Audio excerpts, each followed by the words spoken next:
Hello everyone, namaste and good afternoon guys. Welcome back to my YouTube channel guys. अनि हजुरहरुलाई कस्तो छ? म ठीक छु गाइज हैन, ठीक भएर नै मैले यस्तो भिडियोहरु लिएर आउने गर्दछु। किनभने हेर्नुस् त गाइज, अस्ति मैले यो काउली फ्लावर थियो नि, यो काउली फ्लावर चाहिँ अलि धेरै हुन गएको थियो र यसलाई चाहिँ कसरी खान सकिन्छ अब लामो समयसम्म भनेर चाहिँ मैले यसरी हजुरहरुलाई छोटो यसरी भिडियो देखाउँदै छु गाइज। अलि धेरै हुन जान्छ हैन, अब साथीभाइहरु अलि नजिक पनि हुनुहुन्न, अलिअलि बाडी खाऊ भन्यो भने नि हैन, सबै मान्छे आफ्नो व्यस्तताको कारणले चाहिँ एक अर्कासँग त्यति भेटघाट नि हुँदैन अनि टाढा टाढा हुनुहुन्छ। त्यही भएर चाहिँ अब यसलाई फाल्नु भएन भनेर मैले चाहिँ यसलाई चाहिँ यसरी झमझम पखालेर के यसरी मैले पहिला चाहिँ फर्स्टमा यसरी सानो सानो बनाएर काट्छु। काटेर यसलाई बेसरी पानीमा पखालेर गाइज, पखालेर यो खानको लागि चाहिँ पिस चाहिँ बनाउनु पर्यो नि त पहिला हैन, यो सानो सानो पिस बनाउने अनि बनाएर चाहिँ अब 1 वर्षसम्म 2 महिना 3 महिना 6 महिना जहिले खाँदा पनि हुन्छ। एकैचोटी यो धेरै मिठो पनि हुँदैन र सबै तरकारीहरु एकैचोटी धेरै हुन गएको हुनाले चाहिँ यसरी पखालेर हेर्नुस् त गाइज, यसरी फ्रोजन ब्याग हुन्छ एउटा है, यो प्लास्टिकको एउटा ब्याग हुन्छ, प्लास्टिकको यो, अनि यो थैली प्लास्टिकको यो ब्यागमा चाहिँ यसरी आफुलाई कति चाहिन्छ त्यसरी नै छाक अड्कलेर चाहिँ अनि यसरी राख्न सकिन्छ गाइज हैन। हजुरहरुले पनि यसरी नफाल्नु होला के, नफाल्नु होला। अब एकदमै राम्रो वेदर छ भने त सुकाएर अब ड्राई गरेर राख्न सकिन्छ र हामी चाहिँ युके मा बस्छौं, त्यति घामहरु राम्रो हुँदैन, त्यही भएर चाहिँ हामीले यसरी नै फ्रोजन गरेर चाहिँ खाने गर्छौं गाइज। हजुरहरुले पनि यस्तो यस्तो सामानहरु चाहिँ यसरी हेर्नुस् त, एक छाकको प्याक भयो, प्याकिङ गरेर चाहिँ मैले यसरी राख्ने गर्छु हैन। फ्रोजन ब्यागमा यसरी राखेर चाहिँ फ्रोजन गरेर राख्ने गर्छु गाइज। हजुरहरुले पनि यसरी नै खान सक्नुहुनेछ र मैले अब धेरै मान्छेलाई त थाहा होला, तर थाहा नहुनेलाई चाहिँ मैले यस्तो भिडियो बनाएर राखेको छु गाइज।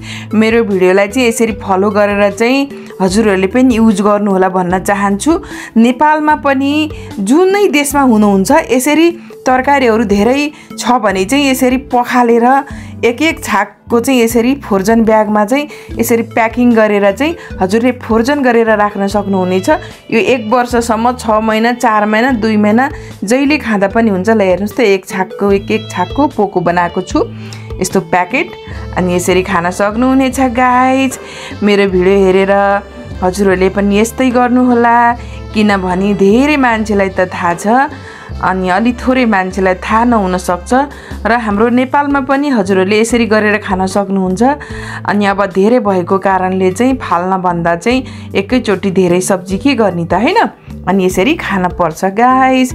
कस्तो लाग्यो यो चाहिँ हैन, मेरो यो काउली फ्लावरको चाहिँ यो फ्रोजन प्याकिङ है, प्याक गर्दै छु।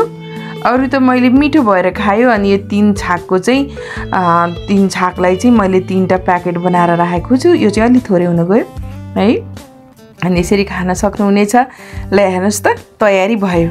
अब यो जहिले खाए पनि भयो के, फ्रोजन गरेर राख्ने अनि जहिले खाए पनि भयो।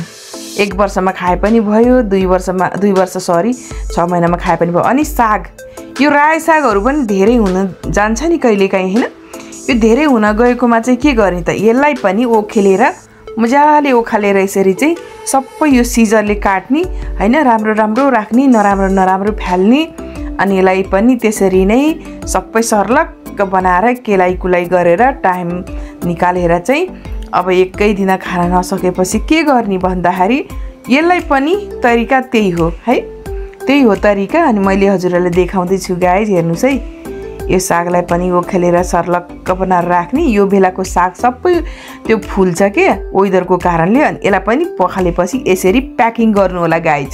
हेर्नुस् है, मैले यसलाई पनि फ्रोजन गरेको छु किनकि तरकारी अलि धेरै हुन साथ अब कुहिनी, अब एकै दिन 2 दिन 3 दिन, आज पनि भोलि पनि पर्सि पनि सधैं एभ्रीडे एउटै सब्जी खानलाई, एउटै तरकारी खानलाई चाहिँ नमिठो लाग्छ मलाई चाहिँ। बिहान एक थरी खायो भने बेलुका एक थरी खानुपर्ने हुन्छ, अनि त्यही भएर हजुरले चाहिँ सर्नबाट लङ टाइमसम्म खानको लागि चाहिँ हजुरहरु धेरै मान्छेहरूले चाहिँ यसरी युज गर्न सक्नुहुनेछ। मैले युके मै आएर सिकेको यसरी चाहिँ, नत्र भने मलाई थाहा थिएन फ्रोजन गर्नलाई चाहिँ है। हामीले किनेर बाहिरबाट खान्छौं नि, त्यो भन्दा राम्रो बारीमा उब्जाएको सागसब्जीहरु चाहिँ यसरी हजुरहरुले फोर्जन गरेर खान सक्नुहुन्छ गाइज। ल हेर्नुहोस् है, हजुरहरू नेपालमा पनि हजुरहरूले आफ्नो तरकारी यस्तै धेरै छ भने फोर्जन गरेर खान सक्नुहुन्छ गाइज। हस् त गाइज, फेरि पनि छिट्टै अरू भिडियो पनि लिएर आउने बाचा गर्दै त्यति बेलासम्मको लागि चाहिँ बाई भन्न चाहन्छु guys. Bye bye and see you next video guys.